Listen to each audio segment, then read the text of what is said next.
Assalamualaikum warahmatullahi wabarakatuh. Alhamdulillahi hamdan muafiyan li ni'amihi mukafiyan li mazidihi. Assalatu wassalamu ala rasulillahi sallallahu alaihi wasallam wa alihi wa sahabatihi at-tayyibin at-tahirin, amma ba'd. Bapak Ibu jamaah Masjid Al-Barakah yang insya Allah senantiasa dalam lindungan dan keberkahan Allah Subhanahu wa ta'ala. Mari kita bertaqarrub diri kepada Allah. Sebelum melaksanakan pengajian kita berdoa. Bismillahirrahmanirrahim. Rabbi zidni ilma warzuqni fahma. Amin ya rabbal alamin. Guru saya Kiai Haji Agus Salim, juga para tokoh masyarakat di sini, jamaah, kita masuk surat Quraisy, ya, nggak pakai al ya, surat Quraisy. Ya, sudah hafal semua ya Pak ya? Ya, saya baca, nanti Bapak mengikuti atau menirukan saya. A'udzu billahi minasy syaithanir rajim.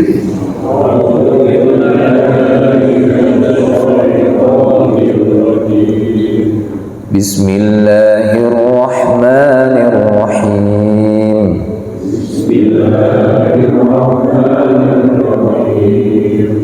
Li'ilafi Quraisy إيلافهم رحلة الشتاء والصيف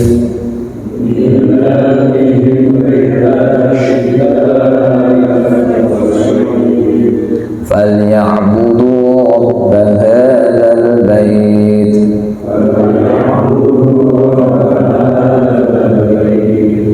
الذي أطعمهم من جوع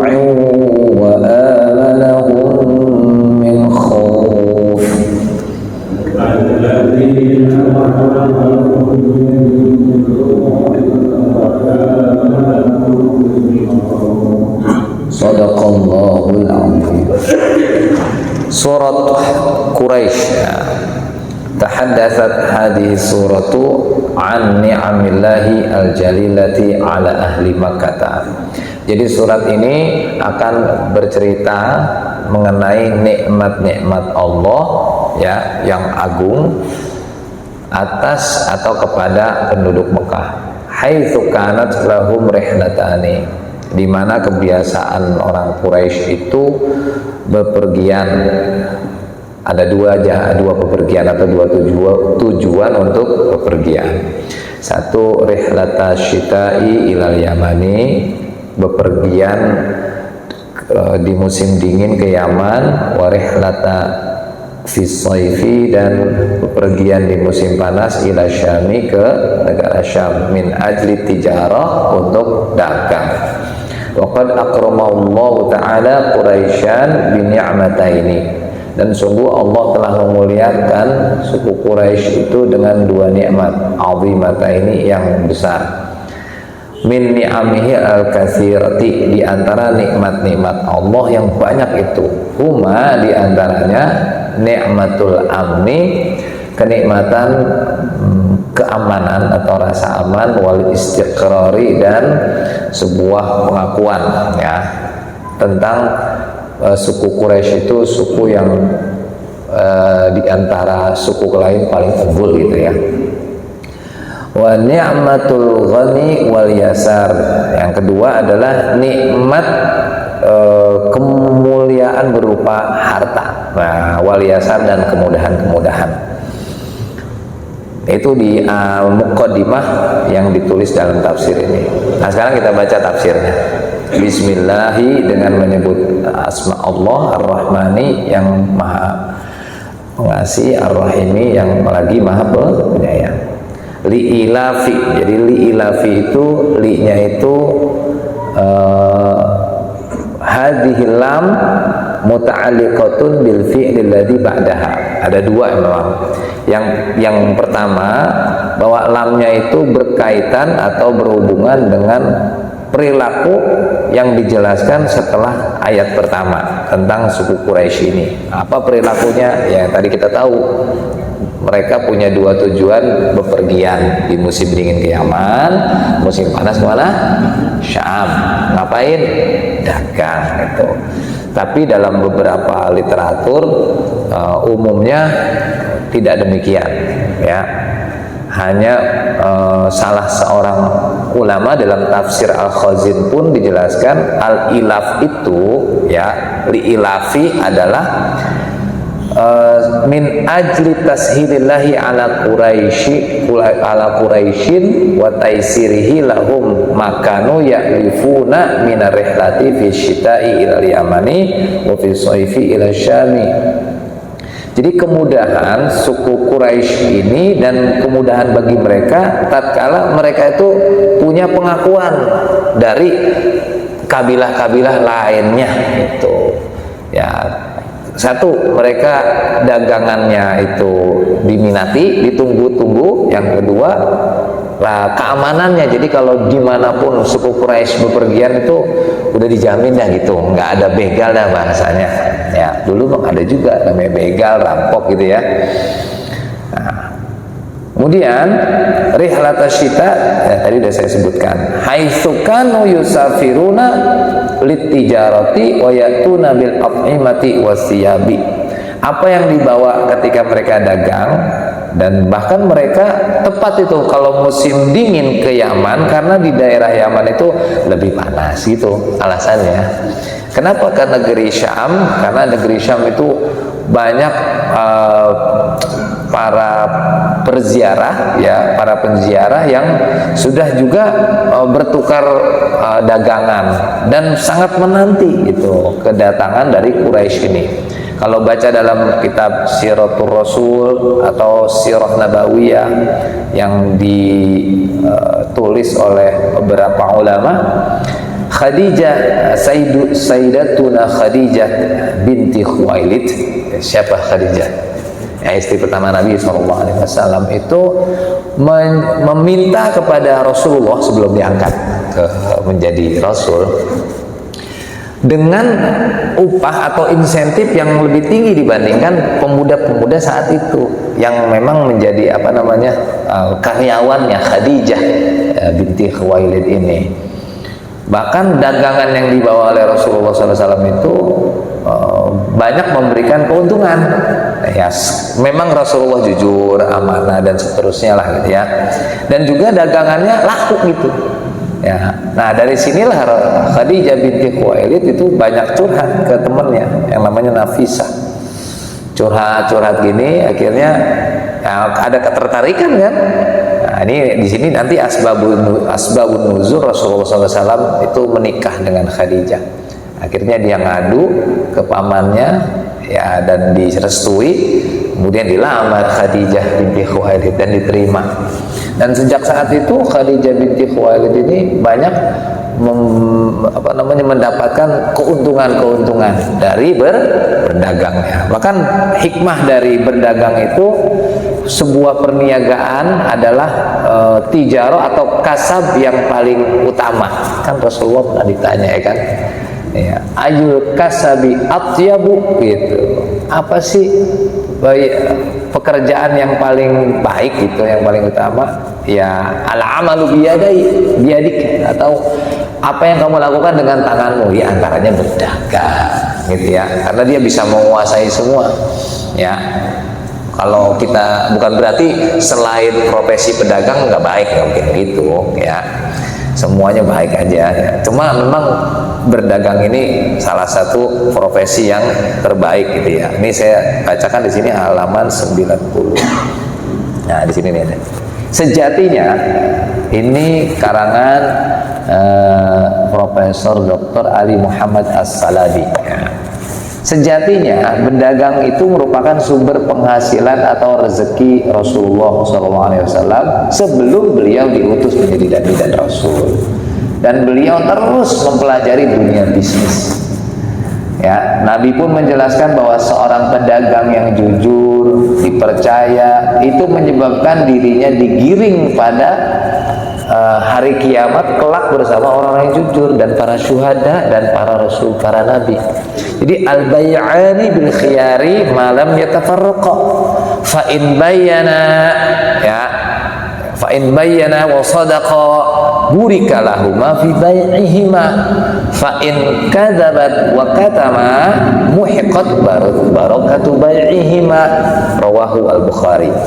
Jadi benda al-bay'an bil khiyari, ya, jadi perniagaan itu dikatakan deal gitu kalau ada ya ijab kabul atau diantaranya saling menjelaskan barang dagangannya. Ya kalau dia jujur, terus dia juga terbuka gitu, kagak ngumpet-ngumpetin. Misal begini, ini mangga sekilo, saya belum tahu nih yang asem berapa, yang manis berapa. Saya sekilo 3 biji ya.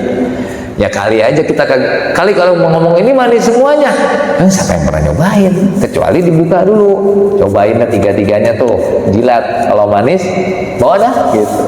Jangan dibilang manis gitu, asal dia mau nyobain.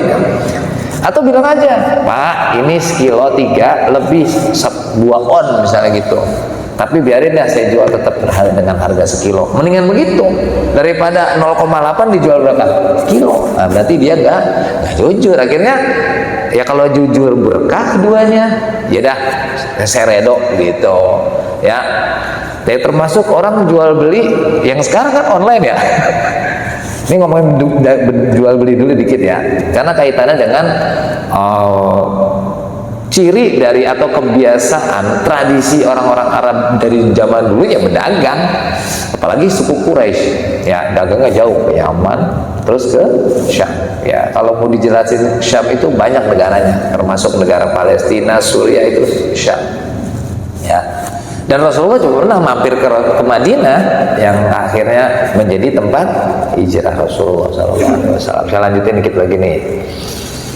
Seorang pedagang tidak berada di bawah tekanan siapapun. Dia bebas menentukan kinerjanya dan siapapun tidak berhak melemparkan hinaan kepadanya, terlebih lagi memperbudaknya. Dan seorang pedagang tidak membutuhkan orang lain, malah justru dia dibutuhkan oleh orang lain. Dan mereka membutuhkan pelayanan baiknya, amanahnya dan kehormatannya. Wah, luar biasa ya. Ini apa yang profesinya dagang ini? Orang tua kita dari dulu ya dagang buah, pakai sepeda beronjong. Saya ingat banget tahun 80-an itu. Sekarang nggak ada yang pakai sepeda beronjong jualan pisang sama daun ke pasar minggu. Karena di tiap gang udah ada tukang buah. Ya zaman dulu gitu ya. Bahkan masjid di depan gang saya itu dibangun dari hasil jerih payah berdagang, jual jambu, jual payah, jual apa aja pokoknya. Ada tuh tiang dari hasil jambu gitu. Kalau sekarang enggak. Gajian saya sebulan pring transfer untuk pembangunan masjid ya. Sekarang nggak apa-apa begitu. Ya. Itu berdagang ya. Dan kalau berdagangnya nggak jujur, baik itu dua-duanya, apalagi salah satunya. Contoh, bang berapa sekilo? Ya 10.000. Goceng dah. Setega amat ya.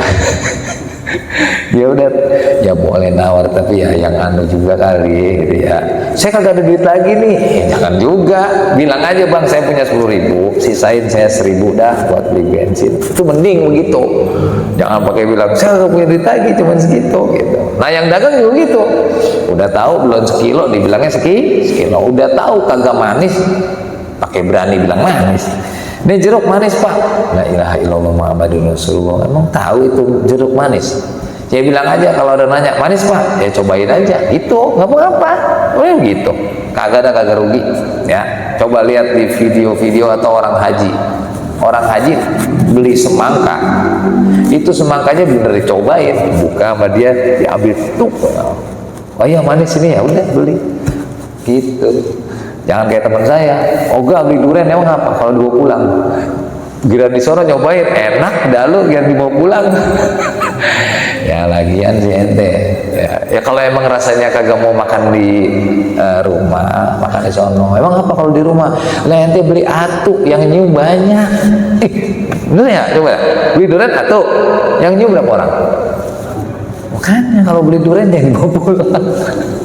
Makan di situ, kecuali emang kita pengen bagi-bagi gitu. Ya orang sepongge ya dah, yang penting kebagian.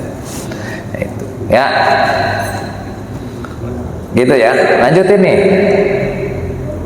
Jadi orang-orang Arab ketika orang Quraisy atau suku Quraisy ketika dia musim dingin ke Yaman, musim panas kemana? Syam. Wa ya'tuna bil at'imati wasiyabi wa yarbihuna fi dhihabi wal iyabi. Pokoknya kalau dia pepe, kalau bahasa Sundanya dugdag atau dugdag. Ya dia kalau perginya sama pulang, perginya aman, pulangnya aman, pulang bawa untung. Ya. Gitu lah. Pokoknya dengan berdagangnya mungkin penghasilannya luar biasa, ya. Terus wahum aminuna mutmainnuna la yata'riduna lahum ahadun bisuin. Kagak ada yang berani nyolek dah kalau orang Quraisy yang pergi, ya. Pokoknya aman aja dah, ya. Bahkan Rasulullah SAW waktu kecil pernah diajak mana? Pergi sama pamannya. Sampai akhirnya ada pendeta Nasrani yang ngasih tahu, lah itu orang lagi jalan kok yang lainnya kepanasan, dia enggak. Oh ternyata awan di sana. Setelah dia ingat apa yang ada di dalam Alkitab, dikasih tahu tuh orang tuanya. Kamu siapa? Saya bapaknya. Ah bukan. Kamu siapa? Bapaknya. Baru. Inilah yang akan disebut Nabi akhir zaman. Mendingan bawa pulang dah ini anak ini. Emang apa? Ini bakal jadi calon Nabi dan sudah diceritain dalam kitab yang saya pelajari. Kamu bukan ayahnya, kamu ini adalah pamannya karena dia lahir yatim. Jelas itu. Ya begitu Rasulullah SAW udah tahu. Ya. Wala yuradhiluhu, ya. Nabi SAW itu dalam sebuah syair emang kalau jalan kagak kepanasan. Kenapa? Di atasnya awan. Lam yahtalim qatu toha mutlaqan abada wa mata sya'aba aslan fi mada zamani min hudda wa bufalan tahrab wa ma waqa'at dhubabatun abadan fi jismihil hasani.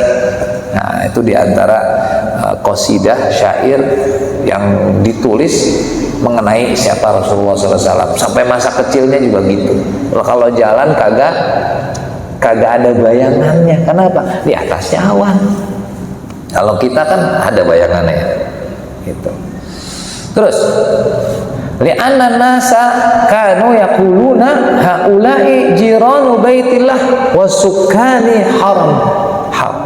Jadi kalau ada orang Quraisy lewat, orang-orang ngomong gini, tetanggaan sama rumahnya Tuhan, rumahnya Allah, dan disitulah tempat mereka menjadi tempat haram, jadi tanah haram.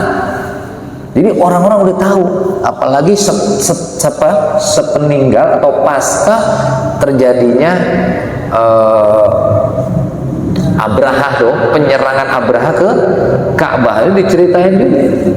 Nah ini nanti belum ada suratnya, surat Quraisy. Bahkan ulama, salah seorang ulama tafsir bilang surat Fil dengan surat Quraisy itu surat yang sama. Tapi jumhur ulama bilang enggak, beda.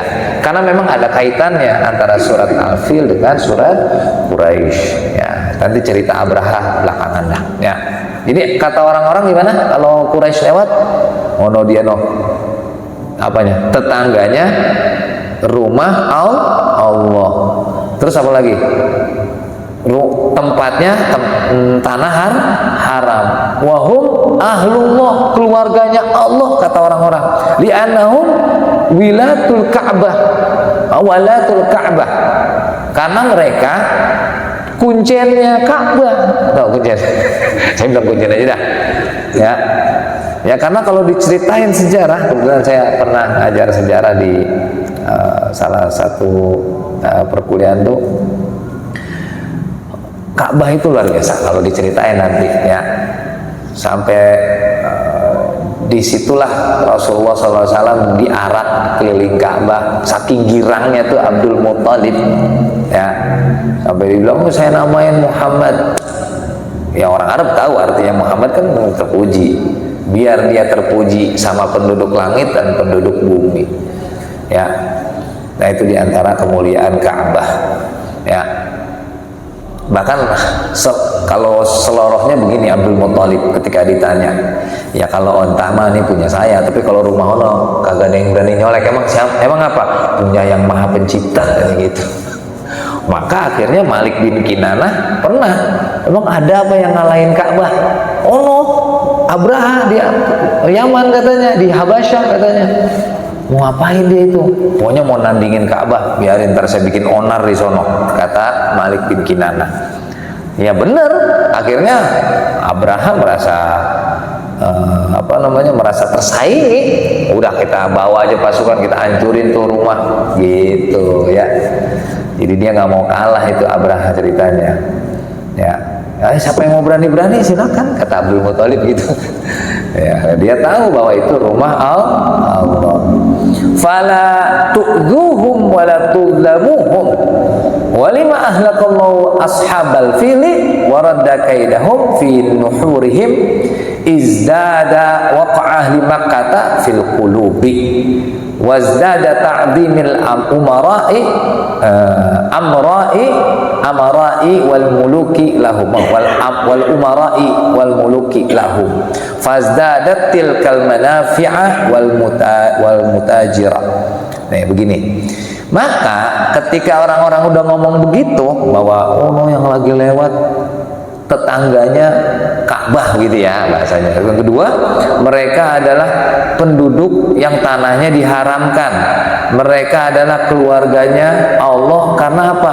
Mereka tuh yang megang Ka'bah. Maka udah dah, jangan dicolek-colek, jangan diapa-apain, ntar kita yang kualat gitu. Jadi takut juga mereka ya. Nah ketika apa alasannya? Buktinya segitu banyaknya tentara pasukan bergajah, habis kagak ada yang berani, mati semuanya gitu ya. Terus akhirnya apa? Allah tambahkan di dalam hati penduduk Ka'bah, ya suku Quraisy tadi ya, kekuatan. Jadi rasa percaya dirinya makin tinggi ya. Jadi sebagai penduduk yang berdiam di sekitar Ka'bah itu punya marwah yang tinggi, punya izzah. Jadi kalau kita bahasanya gini, kita harus bangga menjadi warga sini. Alasannya apa? Ini tanah dulu di mana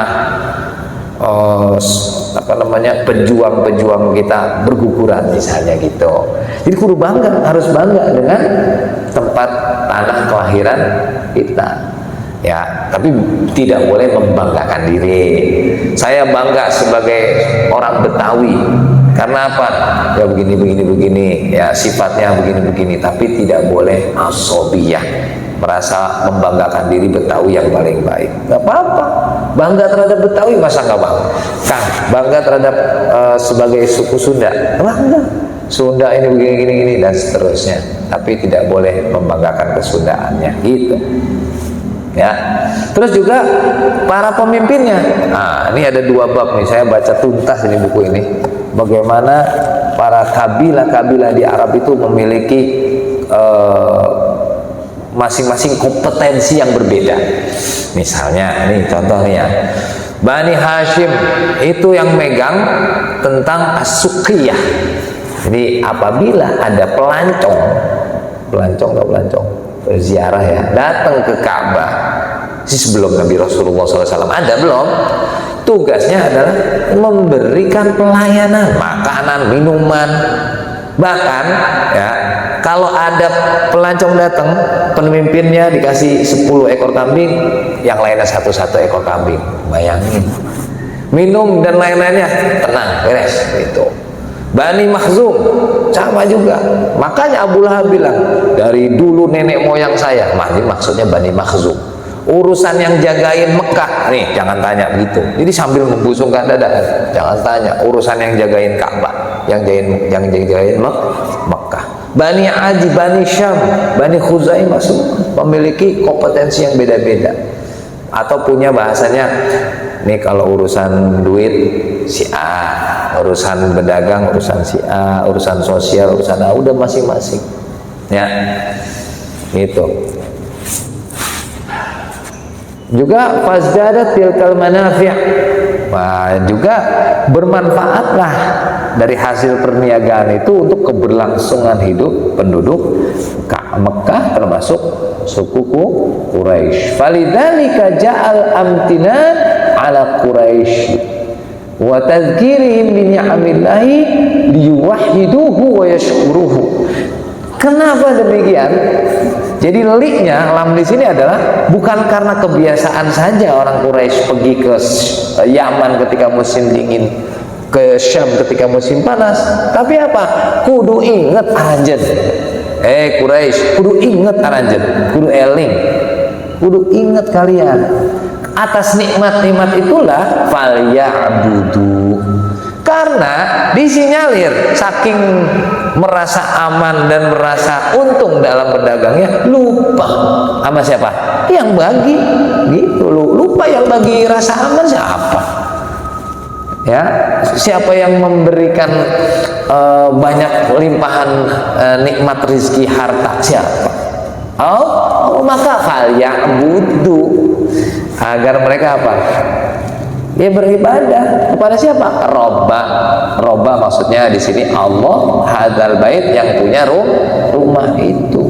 Ya sama dengan kita berarti nih, kalau kita baca Quran sekarang hitamnya ke kita, setelah banyak memberikan manfaat dan dampak positif dalam kehidupan kita atas anugerah itu, maka jangan lupa sehat ya pakai untuk yang baik gitu. Dikasih rezeki yang banyak ya jangan lupa zakat sedekahnya. Diberikan kemampuan kecerdasan, bagi-bagi ilmunya, begitu maksudnya. Biar disuruh apa? Kembali kepada yang menitipkannya, gitu ya. Waliyaj'alu ibadatahum syukran lihadhihi ni'mati, dan jadikanlah ya persembahanmu itu, peribadatanmu itu menyatakan rasa terima kasih atas nikmat itu yang mulia itu, allati khassahum biha, yang telah Allah khususkan kepada kalian, atau allati khassahum biha, yang telah Allah khususkan kepada mereka dengan nikmat itu. Ya.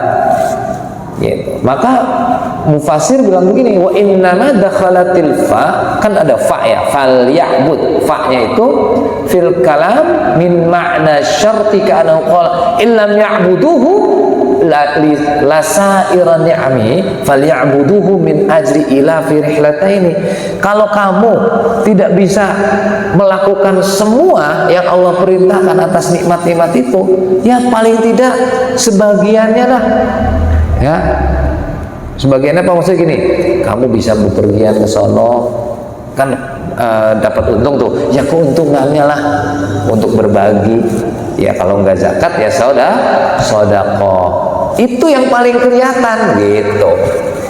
Contoh kita ada nih, dihitung dah majari 5 aja dah, dari pagi sampai sore.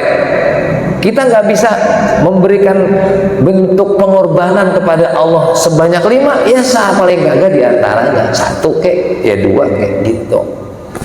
Jadi berbalik kita nih khitab ini ya Bapak. Itu li'annahum fi biladin la zar'a fiha wa la dar'a.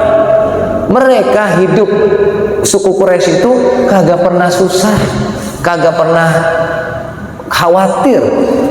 Ya orang Quraisy nggak pernah susah, kagak pernah khawatir. Ya kalau kita mah nggak gitu ya. Kalau kita ya susah ya penuh khawatir. Ya susah kan itu ukurannya kita ya. Ya susahnya susah nggak bisa punya mobil 2 misalnya, udah atuh nggak punya 2. Susah nggak punya rumah mewah meski rumah kita cukup ya petakan lah ya. Atau nggak bisa punya rumah sendiri, kita baru bisa ngontrak. Itu alhamdulillah ya, semuanya sudah Allah cukupkan semua ya, yang kita perlukan. Alladzi at'amahum min ju'in wa amarahum min khauf. Ini sudah dijelaskan sebetulnya tadi. Ai hadzal ilahu, ayat itu menjelaskan Tuhan ini, Allah ini menggunakan alif lam, maksudnya ma'rifatu Allah yang telah memberikan kamu makan ba'da syiddati ju'in, setelah kamu ya merasakan rasa lapar. Jadi kalau ditanya yang bikin kita kenyang nasinya apa karena rasanya, coba kita makan nasi sepiring ya katakanlah sama tempe sama telur ya sama sayur, yang bikin kenyang barang yang ada di depan itu yang kita makan apa rasanya? Kenyang tuh rasa atau secara kuantitas banyaknya? Nah Pak, ini bapak-bapak khususnya yang di atas 60, yang di atas 60 lah ya Pak, saya sering dengar gini, saya sekarang kalau makan nggak banyak gitu kan, bahkan cukup 2-3 suap udah cukup dah gitu. Jadi rasa sebetulnya beda sama anak muda, kalau belum belum nambah, belum dikatakan kan kenyang. Benar ya? Benar Pak? Iya, tadi Bapak bilang di luar sana, saya salaman, tinggal nunggu. Saya tanya umur 70 Pak, 72 katanya. Alhamdulillah Pak, masih banyak bonus itu. Masya Allah. Jadi rasanya. Maka ketika kita mau makan, paling enggak Bismillah. Itu apalagi Allahumma barik lana, gitu kan? Terus habis itu rasa kenyang ini kita dapati menjadi sumber energi, kekuatan tubuh kita bergerak. Kita buat apa nih? Ya buat ibadah gitu.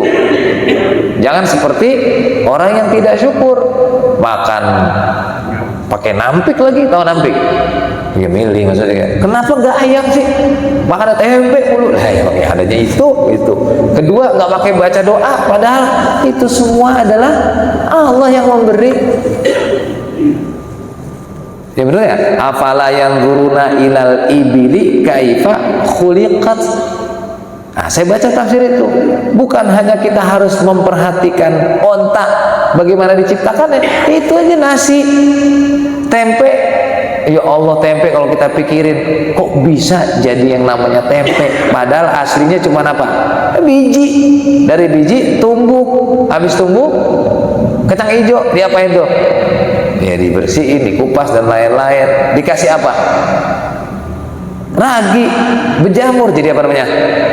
Tempe. Kalau bukan karena tangan-tangan ikhlas itu kagak jadi namanya tempe. Meskipun diinjek-injek, wah doyan juga kita ya. Maka jangan pernah ngatain orang. Ya jangan pernah katanya, jangan itu. Nasi juga ya Allah, itu para petani, para supir yang bawa ke warung, tukang dagang di warung. Makanya kalau mau dibilang rasa syukur kita berterima kasih, berapa orang itu? Ya supirnya, ya petaninya, ya tukang panggulnya, belum lagi yang Masya Allah banyak banget. Makanya jangan pernah udah nikmatin aja. Makan kalau guru saya itu kalau mau makan satu, ya Allah dilihatin itu butiran-butiran nasi. Kalau kita kan kagak ya, ambil aja dah. Ya lain kalau orang yang sudah penuh punya rasa zauk ya, terhadap rasa syukur atas nikmat Allah itu luar biasa. Ya. Terus waqad kanu yusafiruna aminina. Ya, kalau orang Quraisy aman, ke sono aman, ke sini aman. Ya kayak kita sekarang bepergian, enggak usah jauh-jauh dari saya, dari Kafi 1 kemari aman alhamdulillah. Ya, Bapak dari rumah kemari alhamdulillah, kagak ada yang nyegat. Kagak ada yang nyengkat, kagak ada. Aman aja coba. Ya, masa bersyukur. Masjid udah adem begini, tinggal diisi doang gitu ya. Orang tua sudah ngasih wakaf, Masya Allah, tinggal ngisi aja. Makanya anak mudanya ayolah diajak lagi, biar semangatin anak mudanya, biar gantiin yang bapak-bapak ini. Wala yughayyiru alaihim ahadun la fi safarihim wala fi hadrihim. Ya, yang dimaksud rasa aman orang Quraisy tadi ya, kalau kita yang saya sebutkan tadi ya, kemudahan-kemudahan dalam transportasi sekarang sudah mulai ya, tinggal punya duit 500.000 punya Supra gini ya, bahkan ada motor listrik, banyak lah pokoknya kemudahan itu, Masya Allah. Tinggal kita syukur doang. Awalam yaru anna ja'alna haraman aminan wa yatakhattafu an-nasu min hawlihim wa dzalika bi barakati da'wati abihim al-jalil Ibrahim alaihissalam. Sebetulnya ini nenek moyang mereka nih yang doain. Siapa nenek moyang Quraisy? Nabi Ibrahim. Rabbi ja'al hada baladan aminan. Itu yang doa yang pertama. Ya Allah, jadikanlah tanah ini tanah yang apa? Aman. Warzuqhum minas samarati, dan berilah rezeki ya, minas samarati, dari buah-buahan. Afala yajibu ala Quraisyin an yufridu bil ibadati hadzal ilahil jalil alladzi at'amahum min ju'. Ya, ngapa sih kagak mau gitu? Kenapa kamu tidak mau gitu? Jadi ayat ini sebetulnya tanbih ya, tanbih ini sebagai peringatan ya. Dalam kitab Fakhrur Razi juga, i'lam annal in'ama ala qismaini ahaduhuma daf'u dharri wa huwa ma dzakarahu fi suratil fil, wa tsani jalbun naf'i ma huwa dzakara fi hadhihi surah. Walima dafa'allahu anhumud durra wa jallabahumullahu naf'a wa huma ni'matani 'azimatani amarahum bil 'ubudiyyati wa ada'i syukri. Menurut Al-Imam Al-Fakhrur Razi dalam kitabnya, ketahuilah bahwa nikmat itu memang terbagi dua. Yang pertama, rasa aman seperti apa yang ada di dalam surat Al-Fil, terbebas dari penjajahan ya. Kalau kita berarti merdeka dari belenggu penjajah. Yang kedua ya, manfaatnya atau hal-hal yang bermanfaat dalam pemenuhan kebutuhan kita sehari-hari, mulai dari makanan, minuman, pokoknya sandang pangan papan lah gitu ya. Nah, kedua itu adalah sebuah nikmat yang besar yang Allah perintahkan kalian untuk mensyukurinya. Dengan cara apa? Mentasarufkannya dengan perilaku-perilaku yang soleh. Begitu. Jadi perilaku-perilaku soleh itulah adalah wujud rasa syukur, bukan kalimat alhamdulillah doang. Ya, jadi mertua saya pernah baca kitab, saya dengerin. Jadi tasarrufun ni'mati ya, ada dua katanya. Mentasarufkan rasa nikmat itu dua. Pertama dengan lisan kita. Apa aja kita bilang apa? Alhamdulillah ala kulli halin. Ketemu orang padahal sakit gigi, ditanya apa kabar? Alhamdulillah ala kulli halin. Padahal lagi sakit. Coba kalau enaknya gimana kita? Misalnya saya ketemu Mang ya, Mang, apa kabar Mang? Mang lagi megang-megang pala. Kira-kira ngomongnya apa? Sakit pala nih, itu kan ya. Kudunya gimana namanya? Alhamdulillah ala kulli hal. Segala puji bagi Allah atas semua yang terjadi atau keadaan saya saat ini. Dapat sakit ya alhamdulillah aja udah gitu ya. Yang kedua, wujud rasa terima kasih itu adalah dengan ini perilaku-perilaku yang akan membawa kepada keridhaan Allah Subhanahu wa taala gitu. Alhamdulillah hari ini mata saya masih sehat. Ya pakai baca Quran, pakai ngelihat yang baik-baik kan gitu. Alhamdulillah hari ini mulut saya nggak sariawan, meskipun sariawan masih bisa ya ucapkan yang baik-baik. Telinga, perut, tangan, kaki, emang gitu. Ya kita cuma disuruh ngabdi, nggak ada lain. Nah, selesai surat Quraisy. Ya sekarang ada sedikit hikmahnya. Sambil dikit lagi Isya ya. Nah gini, hikmah pelajaran. Ya. Ini dari bukunya Dr. Ali Muhammad As-Salabi. Yang pertama, kenapa Quraisy itu dimuliakan tadi sebagai apa? Tetangganya Ka'bah. Nah, yaitu betapa kaum musyrik Arab mengagungkan dan mensucikannya, meski mereka belum mengenal yang namanya Islam waktu itu. Baru agamanya paganisme namanya, yang menyembah Lata dan Uzza waktu itu. Karena kemuliaan Ka'bah ini bagian dari warisan ajaran Nabi Ibrahim dan Ismail. Jadi warisan itulah yang mereka jadikan sebuah tempat bersejarah gitu ya.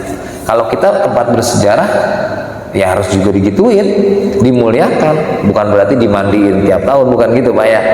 Misal kita punya nih Pak Majid, diberi ada tempat rumah peninggalan sejarah dan lain-lain, ya kita muliakan, dilestarikan, dikasih tahu kepada khalayak masyarakat sejarahnya gimana sehingga rumah ini masih berada dan berdiri. Yang kedua ya, pengorbanan demi tempat-tempat suci, diantaranya itu tadi Ka'bah, adalah sebuah wujud dalam rangka membela kemuliaannya.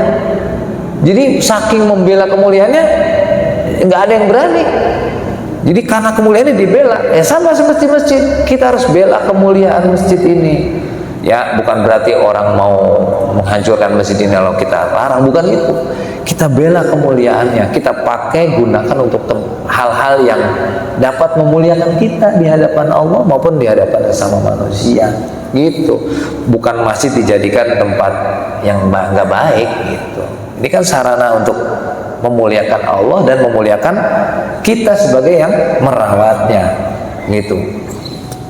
Ya, nah itu diantara hikmah dari Ka'bah. Kenapa orang-orang musyrik, orang Quraisy disebut tetangganya Ka'bah, dan masih banyak lagi. Nah nanti ini kita bisa bahas di lain kesempatan. Masya Allah, nggak berhenti ya. Berapa menit ini ngomong? Maafin ya Pak ya kalau udah ngomong terus ya. Nggak ada tanya jawab juga ya. Ya udah, lain kali kalau mau ada tanya jawab sebelum mulai belajar tulis dulu sini. Ntar saya berhenti. Oh ini ada pertanyaan ini, gitu ya. Boleh ya? Jadi bapak-bapak disiapin aja, ditulis berapa kalimat gitu. Satu kalimat boleh. Nanti kalau bisa saya jawab, saya jawab. Demikian Bapak dan Ibu, saudara-saudara. Semoga pertemuan ini menjadi pertemuan yang penuh berkah ya. Saya mau ngajak untuk berqasidah. Boleh ya? Ini qasidah ini jadi pelembut hati kita juga nantinya. Ya Rabbana a'tarafna bi annana qtarafna wa annana asrafna ala ladha asrafna fatub alaina taubah taghsil li kulli haubah wastur lana al-awrati wa amini rawati waghfir li walidina rabbi wa mauludina wal ali wal ikhwani wasairil khilani wa kulli dhi mahabbah au jiratin au suhbah wal muslimina ajma' amin rabbi asma' fadla wa judan manna la biktisabin minna fadla wa judan manna la biktisabin minna bil mustafa rasuli nakhwa bi kulli suri salla wa sallam rabbi alaihi hadal habbi wa alihi wa sahbihi adada tashi sahbi walhamdulillahi fil badi wa tanahi ربنا انفعنا بما علمتنا ربي علمنا الذي ينفعنا ربي فقنا وفقه أهلنا وقربتي لنا في ديننا سبحانك اللهم وبحمدك وأشهد أن لا إله إلا أنت أستغفرك وأتوب إليك الحمد لله رب العالمين السلام عليكم ورحمة الله وبركاته.